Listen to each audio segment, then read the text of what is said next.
.NET and 5 things you need to know about it in 2021. Ever hosted a dinner party with a room full of picky eaters?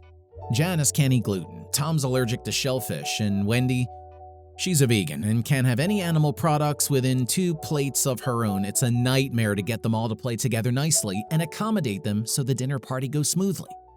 It's a lot like managing .NET ecosystem and all the different iterations of the framework and operating system that have popped up over the years, only with a lot less washing up. Welcome to Kofi Group. We're the executive recruitment specialists dedicated to matching software developers and machine learning engineers on a direct hire basis with VC-backed startups in San Francisco, Silicon Valley, New York, and Austin. Our videos cover hiring tips and strategies for startups, software engineering, data science, interview preparation, salary negotiation, remote work, recruitment tips, and much more. Subscribe now for the latest software engineering and machine learning insights, invaluable hiring tips, and the best career building advice on YouTube. Also, make sure you stick around to the end for some bonus industry info that you won't want to miss. So, what do fussy eaters have to do with .NET? We promise it'll make sense soon. In the beginning, there was only the .NET framework. Think of this as your spaghetti and meatballs. It was not only extremely popular and beloved by the people, but roused a fierce loyalty in those who enjoyed it. But our celiac friends winced at the sight of all the pasta, so sensing an opportunity, Microsoft expanded its Windows-only .NET framework across to other platforms. They brought another iteration called .NET Core into their already tangled web of all the different .NET framework.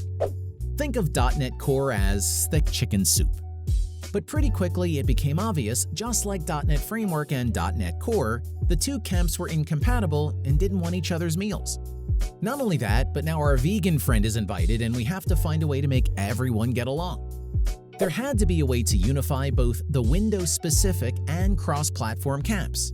So after going back to the drawing board, Microsoft came up with .NET Standard, the pumpkin and pecan salad. This framework essentially bridges the gap between Windows and other operating systems. For example, if you want to run .NET Framework 4.5 with .NET Core 2.1, the project should be targeted to .NET Standard 1.1. Exactly the same way this delicious salad can be enjoyed by fans of any meal. As of late last year, there's one version that rules them all, plain old .NET. A common set of application programming interfaces that can be run on Windows, Mac OS, iOS, Linux, Android, anything. This is your bottle of wine. Number 1. What is .NET? The original .NET framework was introduced back in 2000 as a way to build Windows applications and web browsers using a range of different programming languages, like C#, Visual Studio, F#, and others. As it was the first managed framework released by Microsoft, who enjoyed the lion's share of the market at the time, .NET was immediately adopted across the IT industry and still has revised versions released now over 20 years later. .NET Core was released in 2016, born from a need for cross-platform development and a more flexible framework. Microsoft had to essentially write .NET Core from scratch, a full redesign of the .NET specs that essentially perform the same tasks, just on a different operating system or systems. The only problem was that because they were based on completely different architecture, the Windows-native .NET and .NET Core were not compatible at all.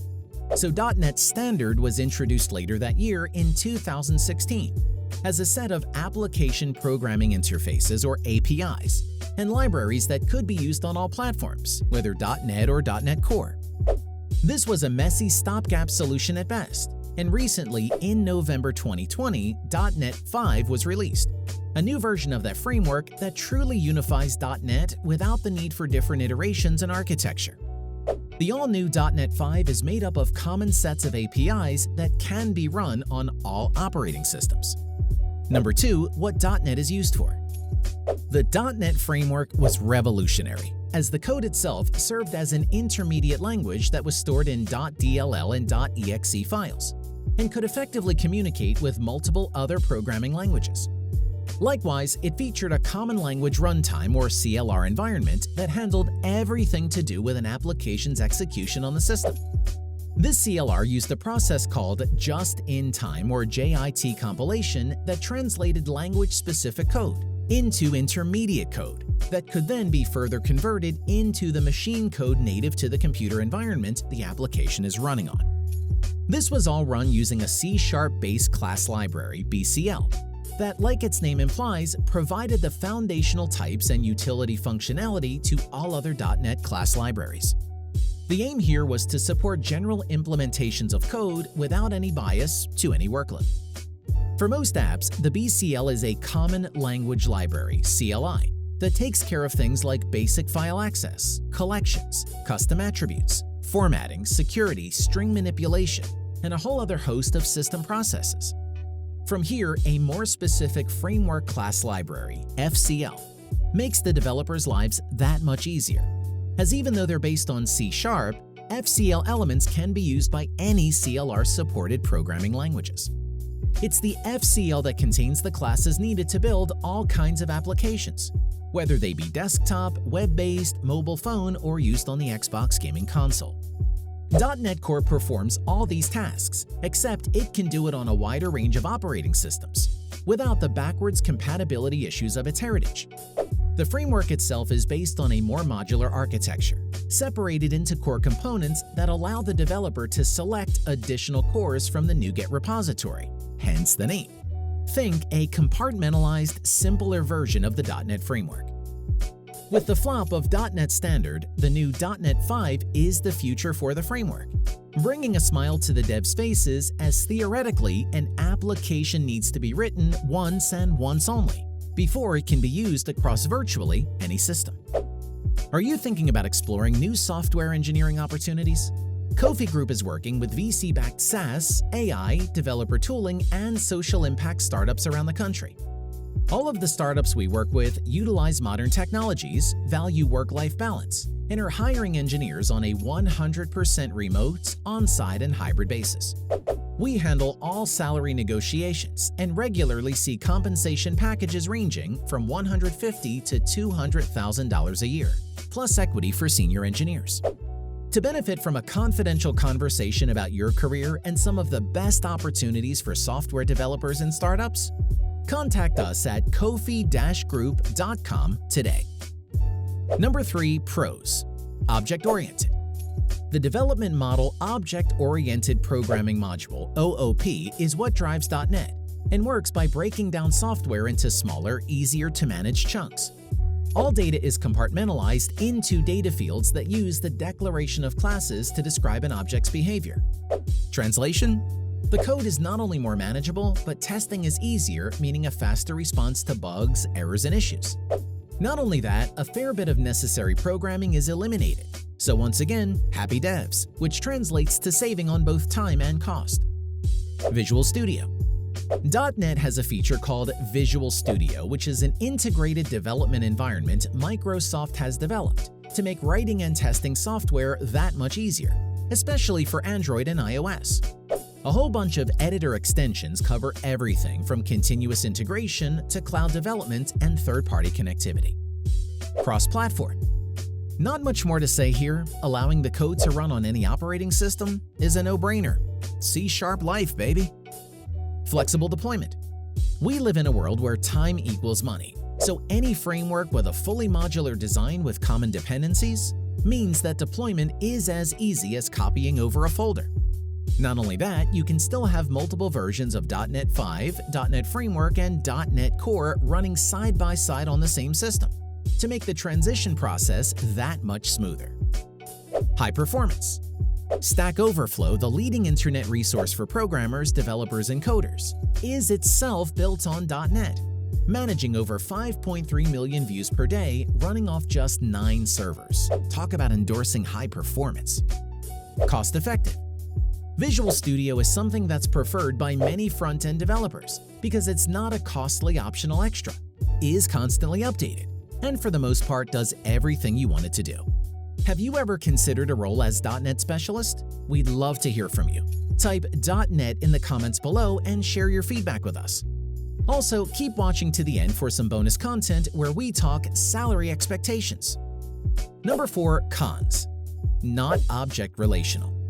Just as OOP is a great way to manage data based on objects, it's not so great at taking care of the logic side of things. For data-oriented development, the Unity framework acts like a conduit between .NET and the structured query language (SQL) of the database itself. Outwardly, it seems like there's no problem here, except Unity is relatively inflexible, and in some cases doesn't support some database designs. Locked in.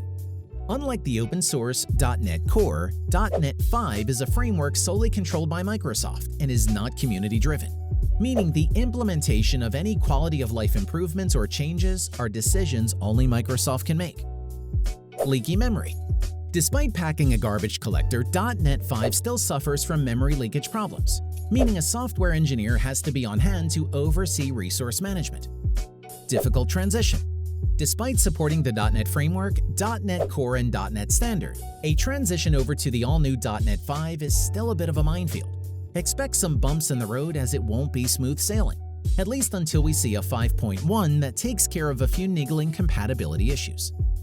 Number 5. Which companies are using .NET?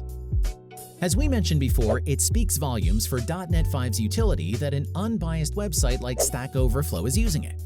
On top of that, a slew of high-profile companies have jumped on board and made the transition to this new and all-encompassing .NET 5.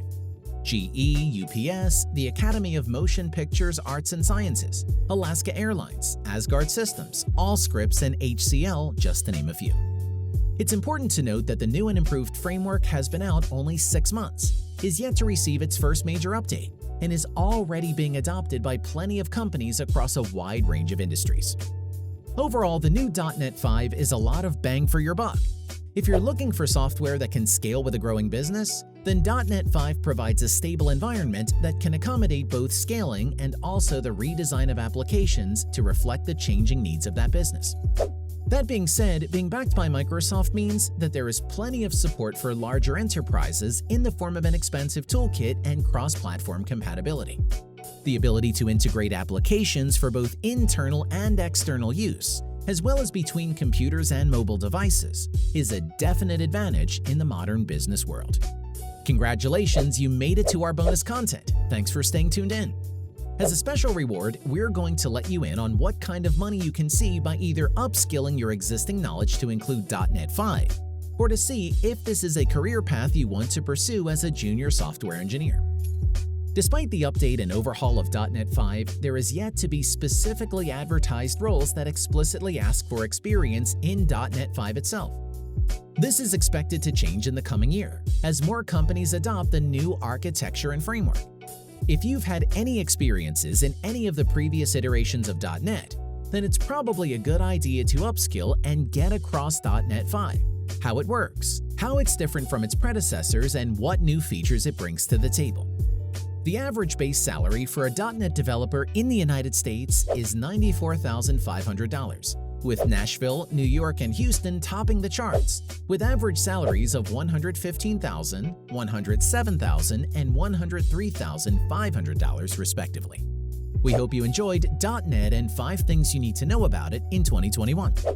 If you learned something from this video, please click that thumbs up button and let us know in the comments if there's any recruitment, technology, or startup-specific content you want us to cover next. Interested in cross-platform mobile development? Check out our video on 7 things you need to know about Xamarin and Xamarin Forms, where we discuss all the basics you need to know about Xamarin and Xamarin Forms. To be the first to see other amazing recruitment, employment, and startup strategy videos, don't forget to subscribe and turn notifications on. At Kofi Group, we're the executive recruitment specialists dedicated to matching software developers and machine learning engineers on a direct hire basis with VC-backed startups in San Francisco, Silicon Valley, New York, and Austin. We help startups outcompete FAANG, Facebook, Amazon, Apple, Netflix, Google, and Big Tech in the highly competitive war for talent. To benefit from a confidential conversation about your career and some of the best opportunities for software developers and startups, contact Kofi Group today.